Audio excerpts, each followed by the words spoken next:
9 months of 2018, the cloud stocks rocketed higher. The whole group was very much in style on the Wall Street fashion show. Then in the fourth quarter, we got a rude awakening.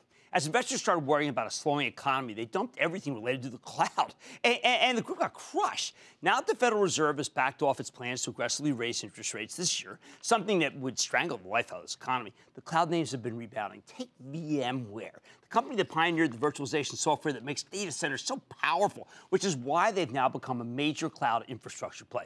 If there were really a slowdown in cloud spending, VMware would be one of the first companies to know about it. But when the company reported in November, wow, the results were excellent. Now, that didn't stop the stock from getting obliterated last month, although it bounced pretty dramatically off its lows since the beginning of 2019. So can this thing keep climbing? Let's take a closer look with Sanjay Poonen. He's VMware's Chief Operating Officer, Customer Operations. Get a better sense of how his company's doing and where the industry is headed. Mr. Poonen, welcome back to May Have Money.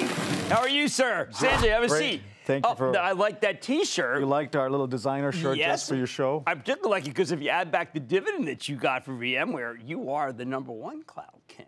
So congratulations. Well, we focus on the long term. It's nice that obviously people recognize part of the story of the stock price that's done very well the last 2 years. But the two things that are very special about this company is we focus on innovation, disruptive innovation, and customers. There's probably very few companies that have that combo. It's like two jets of a plane. You can go a long distance with both of those jets firing on cylinders. Well, we often hear about Amazon Web Services, but it isn't just, you don't call Amazon and say, hey, I want to be hooked up. But you would call VMware. Yeah, and part of the reason is that we are the de facto standard in the on-premise world. All private data centers, private clouds are run on VMware. And as Amazon looked at how they would build a bridge, sort of the highway into the cloud, they needed VMware. And I think de facto, every company, as they think about their journey from maximizing on-premise, there's about 100 million workloads today in the on-premise world. A smaller number in the public cloud, but growing really fast. That 100 million workloads is not going away. And the 30, 40 million in the public cloud are growing very fast. Both of these worlds are going to exist. And as you think about the things like edge and IoT, the world of on-premise is only going to grow. So we think a multi-cloud world is here to stay. The multi-server, multi-storage, multi-hardware kind of economy of the private cloud, and edge is here to stay. Who is that company that's going to build this de facto bridge to bridge both worlds? That's where we enter in with, I think, a very special story. In some of your notes recently, I've noticed that people talk about that maybe cloud spend had peaked. We're just talking about scratching the surface in the rest of the world. We think we're only in the first or second inning. What's going on in the cloud? First off, as I mentioned, the private cloud is going to continue to grow. But in the multi-cloud world, you're going to have 3 or 4 multi-scalers. The market shares are AWS. They're far ahead #1, and then the Azure, Google, Alibaba, IBM. But then there's many country-specific clouds. If you go to Germany, Deutsche Telekom. In France, there's OVH because there's been country-specific regulations. We have 4,000 of those cloud providers that have built their stack on VMware. So why the big hyperscalers get a lot of attention, those multi-clouds exist.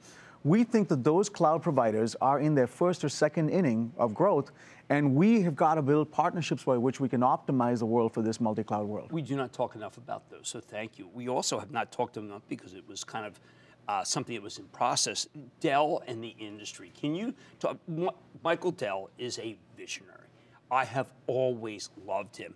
The companies are now separated. Somerset allowed Dell to go public after the buyout of the DMVT tracker. What's your relationship with Dell? And speak to what it means for the rest of the industry.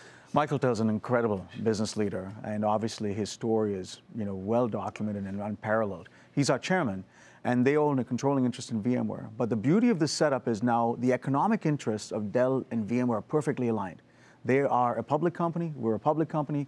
He has said, I think on your show on CNBC, that VMware will be independent, and we will stay that way because we've got to serve customers who many of them have Dell EMC, but some of them have HP servers and EMC storage, or Dell servers and NetApp storage. And VMware is this Switzerland company that serves any hardware infrastructure on premise, any cloud in the world, and what's good for VMware is good for Dell. So we think that these economic interests will really align us, and the more important thing is our customers are aligned. This is important because we've heard some very big deals in the last few days with Satya Nadella and Microsoft. And you could be involved with those. Those are likely that you are involved in this. Yeah, we are. In fact, in many cases, we've done certain things with Azure. They are number 2 in the public cloud space. We've designed our desktop virtualization to run in Azure. We bought a really cool company called Cloud Health that monitors the resources on top of AWS and Azure.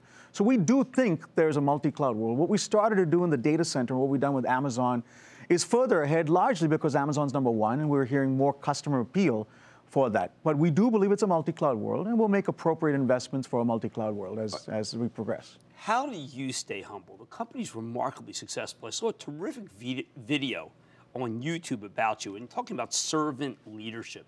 I think it's important that we talk about the things that you're thinking because you are a very big picture guy. Well, Jim, listen, I came as an immigrant to this country, 50 bucks in my pocket. So I grew up in sort of that Gandhian culture of India, which is very humble. And listen, part of my narrative, that is part of what was on LinkedIn, I think you started referring to that article, is I think the leaders that I admire the most, I'd put Satya Nadella in that, Jensen Huang, there are others, Shantanu Narayanan. These are immigrants like me who've come in with very little, and they represent a leadership that's not top-down, right? As you're looking at a pyramid, I talk about in that video, imagine these are birds sitting on various different rungs. If you're a bird sitting in the lowest rung, you're looking up and you're just seeing crap flow down. That's the usual command and control culture. Yes. It's our job as C-level executives to invert that pyramid. And if you are an engineer or a sales rep at VMware, our job is to serve them, get the obstacles out of the way, or help a customer be successful. And it doesn't mean that you're a doormat. Right? A servant leader can be strong, can be a hard negotiator, but you approach it with humility. Well, it's been a remarkable success story, and you have. And thank you for enlightening us. I do love that shirt because you are a fantastic cloud king, and this is how money is really made long term. I want to thank Sanjay Poonen, who's VMware's Chief Operating Officer of Customer Operations. And I've got to tell you, you got to go to his video because this servant leadership idea is something we're going to explore on our show. Mad Money's back in. Booyah! Jim Cramer here from Mad Money. Thanks for watching CNBC on YouTube. Click here to subscribe and get the jump on my exclusives with CEOs, plus market news, investing advice, and a whole lot more.